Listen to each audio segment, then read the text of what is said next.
नमस्कार मित्रांनो, मी आपला सर्वांचा दोस्त आणि होस्ट प्रशांत पवार आज पुन्हा एकदा तुमच्या भेटीसाठी येत आहे।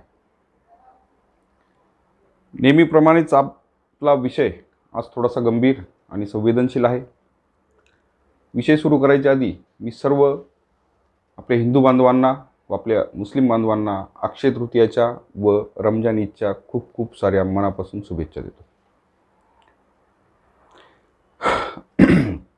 आता जो विषय आपण आज चर्चेसाठी घेणार आहोत तो या विषयाबद्दल समाजात अनेक मतमतांतर आहेत, वेगवेगळे मतप्रवाह आहेत। कोणाचं म्हणणं काय आहे, कोणाचं म्हणणं काय आहे। थोडक्यात आपण एका सामाजिक विषयावर आज आपण चर्चा करणार आहोत। तर गेल्या काही दिवसापासून, गेल्या महिना 15 दिवसापासून एक समाजात एक असे धार्मिक तेढ तयार झालेली आहे की ती भोंग्यांच्या वादातून म्हणा किंवा हनुमान चालिसाच्या वादातून म्हणा किंवा आत्ताच गेल्या अलीकडे चैत्र पौर्णिमेच्या निमित्ताने जे रथ सप्तशृंगी गडावर जातात, आमच्या मालेगावमध्ये काही अज्ञात समाजकंटकांनी एका रथाच्या रथावर दगडफेक केली। त्यामुळे मालेगावातील सर्व हिंदू बांधव एकवटले आणि त्यांनी जो शिरपूरचा जो मानाचा रथ आहे त्याला वाजत गाजत त्याच एरियातून पूर्व भागातूनच इथून घेऊन त्यांना तिकडे सप्तशृंगी गडाकडे रवाना केलं। तर हे दगडफेक करणारे कोण होते?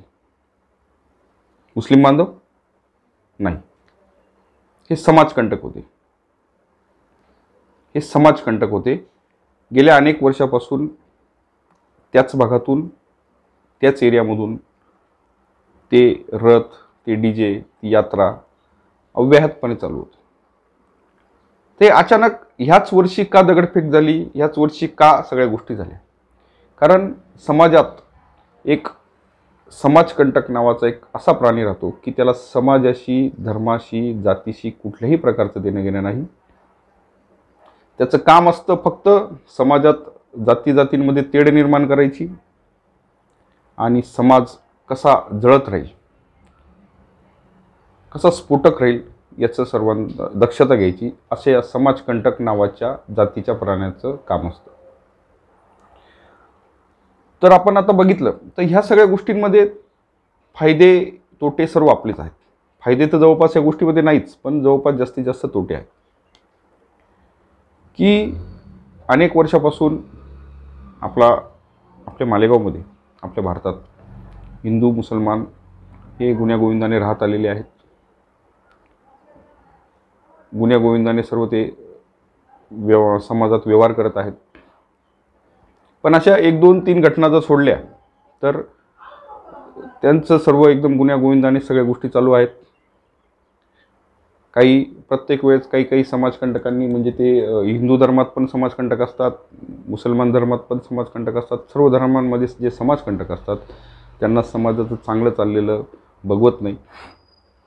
त्यामुळे असं ते वर्णात मीठ टाकायचं काम आणि असं जे चांगलं सुरळीत चाललेलं गाडं असतं तिथे कुठेतरी मिठाचा खडा टाकण्याचं काम हे समाजकंटक लोक करत असतात। हे यांचं काम करून मोकळून जातात आणि आपल्या सर्वसामान्य लोकांना लढायला लावून देतात। त्यानंतर आला मशिदींवरच्या भोंग्यांचा विषय।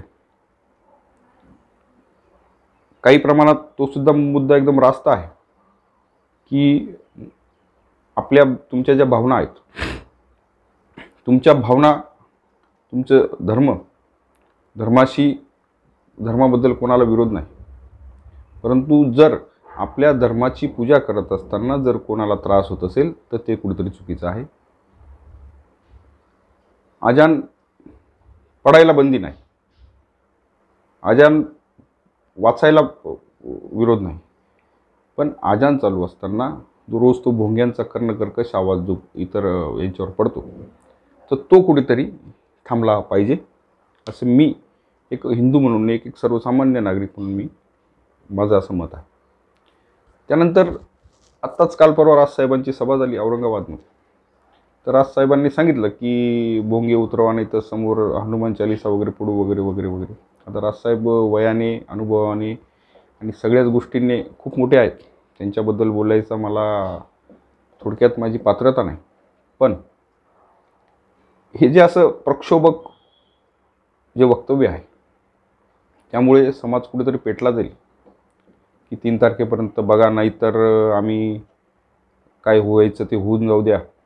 म्हणजे याचा अर्थ आपणास दंगली घडवायच्या आहेत का? आपणास समाजात तेढ निर्माण करायची आहे का? गेल्या अनेक वर्षापासून अजानाचे भोंगे चालू होते. तर आत्ताच का हा मुद्दा तुम्ही उचलला गेला? आत्ताच का तुम्हाला या अजानाच्या भोंग्यांबद्दल तुम्हाला तिरस्कार वाटला? आत्ताच का तुम्हाला सुचलं की हनुमान चालिसा मशिदींसमोर म्हणावी असं?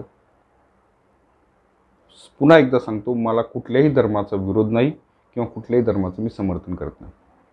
फक्त विषय हा एकच आहे की ज्या गोष्टी अनेक वर्षापासून चालत आलेल्या आहेत, अनेक वर्षापासून त्या गोष्टींचं पालन करत आलेलं आहे, ह्या गोष्टी अचानक विरोध करणं म्हणजे समाजात तेढ निर्माण करण्यासारखं आहे. समाजात वातावरण कलुषित करण्यासारखं आहे. म्हणून सर्व तुम्हाला सांगतो की हनुमान चालिसा झालं, अजान झालं, हे सर्व आपले बांधव आहेत. तुम्हाला माहीत आहे का की ह्या धर्मांचा उदय कसा झाला?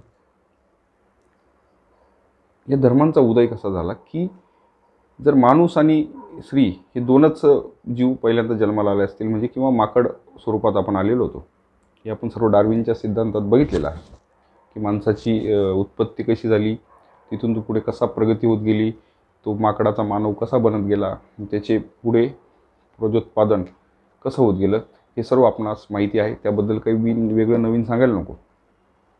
पण हा प्रश्न कोणाला पडला नाही का की जर माकडाचा जर माणूस झाला तर नंतर या माणसाला जाती कशा पडल्या, या माणसाला धर्म कसे पडले? तर माझ्या थोडक्यात माहितीनुसार मी तुम्हाला हे धर्म कसे निर्माण झाले तर याच्यात थोडक्यात सांगतो. जसे जसे माणसाचे प्रजोत्पादन व्हायला लागले, जसं माणूस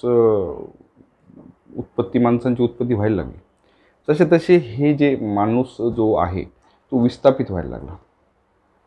कोण कुठे गेलं, जसं संख्या वाढत गेली विस्थापित व्हायला गेलं. काही गट हा आशिया खंडाच्या परिसरात आला, काही गट अरब कंट्रीच्या परिसरात गेला, काही गट युरोप कंट्रीमध्ये गेला. अशा पद्धतीने हे गट विस्थापित झाले आणि जिओलॉजिकल कंडिशननुसार हे धर्म तयार झाले. तर ते कसे की हिंदुस्थानात म्हणजे जवळपास आशिया खंडाच्या परिसरात राहणारे जे माणसं होते, थोडक्यात त्यांना हिंदू म्हटलं गेलं. आणि हिंदूंच्या ज्या चालीरीती आहे, इथे जसं काही जिओलॉजिकल जशी कंडिशन आहे, म्हणजे थोडक्यात इथे उपजाऊ जमीन होती, इथे गुरंढोरं होते, इथे पशुपक्षी होते. तर यांनी या उपजीविकेचं साधन म्हणून शेती चालू केली. शेतीतून मिळणारं उत्पादन खाण्यास सुरुवात केली. म्हणजे जो भाजीपाला वगैरे आहे तो खायला सुरुवात केली. आणि आपलं मुख्य अन्न हे भाजीपाला आणि आपलं मुख्य अन्न हे शाकाहार म्हणून डेव्हलप झालं. त्याच्या अगदी उलट अरब कंट्रीमध्ये गेलो आपण, रेगिस्तानात, तिथे पूर्णतः वाळवंट होतं. तिथे उपजाऊ जमिनीचा एक इंचभर तुकडासुद्धा नव्हता. तर त्या ठिकाणी अरब कंट्रीमध्ये मुसलमान धर्म उदयास आला. त्यावेळेस गट होते. त्यावेळेस मुसलमान गट उदयास आला की तो गट उदयास आल्यानंतर की तिथे शेतीचा एक इंचभर तुकडा नाही, पशुपक्षी नाही, गुरेढोरे नाही. त्यामुळे शेतीचा जो गंध आहे तो तिथे अजिबात असायचं काही कारण नाही. त्यानंतर काहीतरी खायला तर लागतंच. त्यामुळे त्यांचा जे मुख्य जो खानपान आहे तो मांसाहाराकडे वळला. कारण खायला तर काहीतरी लागणारच. म्हणून त्यांनी उंट मारून खायला सुरुवात केली. म्हणून त्यांचा जो मुख्य आहार आहे, आजही मुस्लिम बांधवचा जो मुख्य आहार आहे तो नॉनव्हेज आहे. आधीपासून ज्या चालीरीती चालत आल्या त्या तिथून पुढे चालत गेल्या. त्यांचा जो मुख्य आहार तो नॉनव्हेज आहे. आणि जसं मुसलमान धर्मात म्हटलं जातं की शराब पिणं हराम आहे, त्याच पद्धतीने की वाळवंटात आधीच खूप गरमी, त्यात ड्रिंक्स घेऊन अजून दुप्पट गरमी. त्यामुळे त्यांच्या ज्या पैगंबरांनी, मोहम्मद पैगंबरांनी जो म्हटलं, त्यांनी जो एक कुराणी शरीफ लिहिलं, त्या कुराणी शरीफमध्ये सगळ्या गोष्टी त्यांनी सकाळी उठल्यापासून रात्री झोपेपर्यंत काय काय करायचे असतात, कशा कशा करायच्या असतात, थोडक्यात एक त्यांचं संविधान लिहिलं त्यांनी. तर ह्या ज्या गोष्टी त्यांनी करायच्या असतात, या गोष्टी ते करत गेले आणि त्यांनी ते नियम मांडत गेले.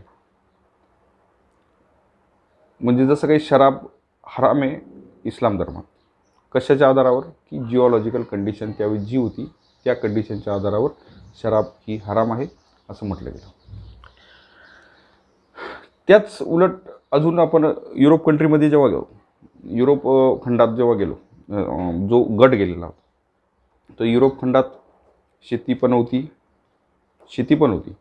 त्यांचं. आणि त्याचबरोबर तिथे वातावरण अतिशय थंड असल्यामुळे, तिथलं नॅचरल जे वातावरण आहे ते खूप थंड असल्यामुळे त्यांनी तिथे शारीरिक तापमान मेंटेन ठेवण्याकरता त्यांनी ड्रिंक्स, अल्कोहोल घेणं चालू केलं. आज तिथे चर्चमध्ये जा तुम्ही, अल्कोहोल घेणं तिथे अलाउड आहे. तिथे काही चुकीचं म्हटलं जात नाही अल्कोहोल घ्यायला. म्हणून ह्या त्या धर्मांना आपण बोटं दाखवण्यापेक्षा, ह्या त्या धर्मांकडे बोटं दाखवण्यापेक्षा, ह्या त्या धर्मांना नावं ठेवण्यापेक्षा, या धर्मांची स्थापना, या धर्मांची उत्पत्ती, या धर्मांच्या चालीरीती कुठल्या आधारावर पडल्या हे पहिल्यांदा तुम्ही लक्षात घ्या. तेव्हा इतर धर्मांना तुम्ही बोटं दाखवा. प्रत्येक धर्म हा त्या तात्कालीन भौगोलिक परिस्थिती जशी होती त्या भौगोलिक परिस्थितीच्या आधारे तो धर्म तयार झाला.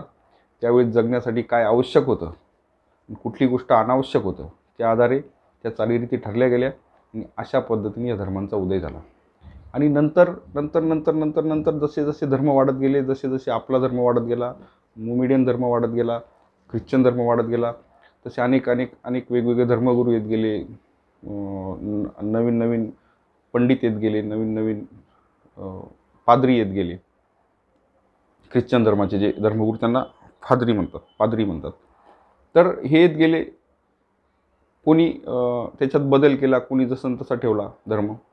त्या आधारावर आज जे आपण धर्मांमध्ये जे भांडण आहेत ते बघत असतो. त्यामुळे सर्व माझ्या मित्रांना माझी विनंती आहे की धर्मांमध्ये भांडण करणं म्हणजे निव्वळ मूर्खपणा आहे. आपण सर्व एक आहोत. ज्यावेळेस आपल्याला वाटलं की हा आपला नाही, की हजारो लाखो वर्ष मागे जा, तेव्हा तुम्हाला लक्षात येईल की आपण सर्व एक आहोत. त्यामुळे माझी सर्वांना विनंती आहे की सर्वांनी कोणत्याही नेता म्हणा, कोणत्याही धर्मगुरू म्हणा, कुठल्याही पंडित म्हणा, कोणाच्याही प्रक्षोभक भाषणांना, प्रक्षोभक वक्तव्याला न जुमानता आपले जसं आपण आधी गुण्यागोविंदाने सर्व राहत होतो त्याच पद्धतीने गुण्यागोविंदाने आजही राहावं अशी माझी सर्वांची विनंती आहे. कदाचित माझे विचार सर्वांनाच पटले असतील असं नाही, पण या विचारांमध्ये कुठल्याही धर्माचं समर्थन करण्याचं अथवा कुठल्याही धर्माला कमी लेखण्याचं असा माझा मुळीच उद्देश नव्हता. त्यामुळे हा व्हिडिओ कसा वाटला हे मला नक्कीच अभिप्राय कळवा आणि शेअर करण्यास विसरू नका. धन्यवाद. जय हिंद, जय महाराष्ट्र.